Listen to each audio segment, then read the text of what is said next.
অভিশাপের মতো তাকাচ্ছেন কেন? আপনাকে না গতকাল বললাম আপনি আমাকে ফলো করবেন না, আবার আজকে ফলো করছেন? শোনেন, এখানে আমার কোনোই দোষ নেই, বিশ্বাস করেন। মানে সামাও আমার মনে হচ্ছে আপনি অনেক ভালো, একজন ভালো মানুষকে তো মানুষ ফলো করে, তাই না? আপনাকে ফলো করতে করতে আমিও ভালো হয়ে যাব। তার মানে আপনি আমাকে ডিস্টার্ব করতেই থাকবেন? হ্যাঁ, ডিস্টার্ব বলছেন কেন বলেন? ফলো মানে আমি আপনার ফলো। ওই যে মহাজ্ঞানী মহাজন যে পথে করে গমন, আমি কি করবো বলেন? ও, আপনার কিচ্ছু করার নেই?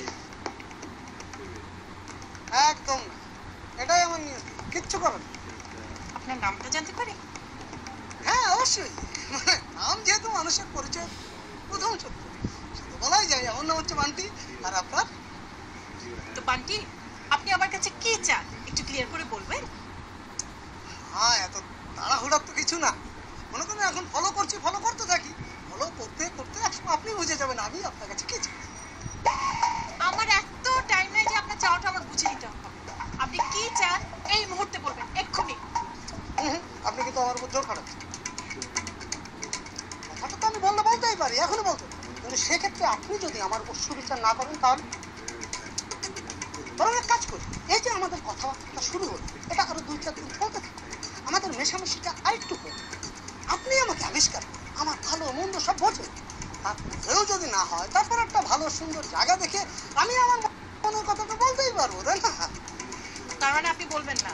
এখানে বলা সম্ভব হচ্ছে না। কি হয়েছে এখানে? এখানে কি হয়েছে মানে? আপনি এখানে আসেন, আমরা পার্সোনাল কথাবার্তা বলছি, আপনি দেখেন না? যান। ভাই, কোনো পার্সোনাল ব্যাপার না। এই লোক কয়েকদিন ধরে আমাকে ক্রমাগত ডিস্টার্ব করে যাচ্ছে। কেন ডিস্টার্ব করতেছেন কেন? ডিস্টার্ব করলে আমি করছি, আপনার সমস্যা কি? যান, আপনি আপনার কাজে যান, যান। আমি তো ভাই কাজের মধ্যেই আছি, তাহলে একটা কাজ করেন, আপনারা দুজনেই থানায় চলেন, থানায় বসে বিষয়টা ফয়সালা করেন।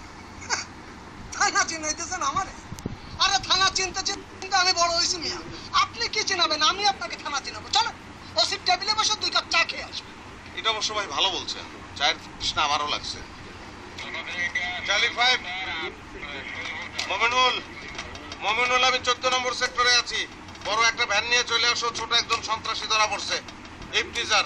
2-3 জন কনস্টেবল আইনো, আরে বানামো আগে, তারপর গাড়িতে তুলবো। ওভার। চলেন না, একটু পাশে যাই, একটু কথা বলি প্লিজ।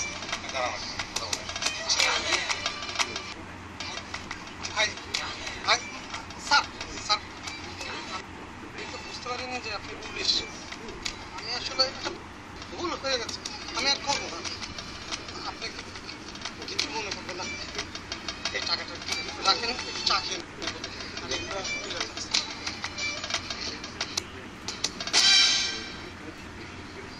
পুলিশ দেখলে ঘুষ দিতে ইচ্ছে করে, হ্যাঁ? আর 500 টাকার ভিতরে ফিক্স করে ফেলাও। ডিস্টার্ব করছে স্যার, ভাল লাগে আর কি, মানুষকে ভাল লাগে না স্যার, তাই আর কি।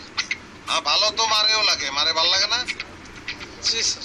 খালা রে, উপরে চাচি রে, মা আছে?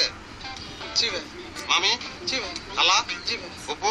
জি ভাই। চাচি? জি ভাই। না ভাই। হ্যাঁ, তাহলে প্রবলেম সলভ হয়ে গেছে।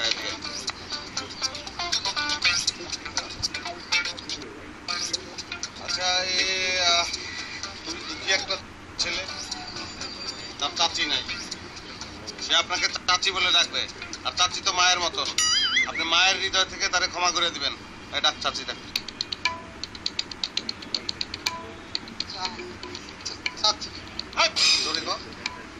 আরে মরমের মধ্যে কথাটা পৌঁছাই দিব তো। আচ্ছা, এক কাজ কর, চাচি দিয়ে 5টা বাক্য রচনা কর। বাক্য রচনা তো স্যার পারি না। কি ব্যাপার মমিনুল, এত দেরি হইতেছে কেন? চাকরি তো থাকবে না তোমার?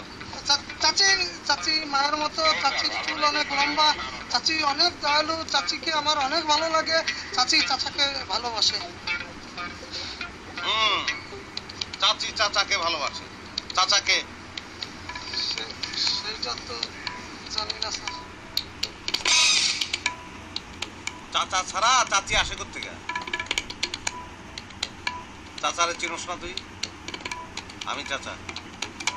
বল চাচা আসসালামু আলাইকুম বল। জি চাচা আসসালামু আলাইকুম। ওকে ওকে ওকে ওকে ওকে বাবা, ওকে। রোদ্রের মধ্যে ঘোরাঘুরি করো না, বাসায় চলে যাও আর ভালো করে মাথাটা আশ্রাবা। তোমার দেখতে ছেচরের মতো লাগতেছে। আর ধরার ক্ষেত্রে পুলিশ ছেচরকে খুব পছন্দ করে, কারণ ছেচর কোনো উপদ্রব করে না।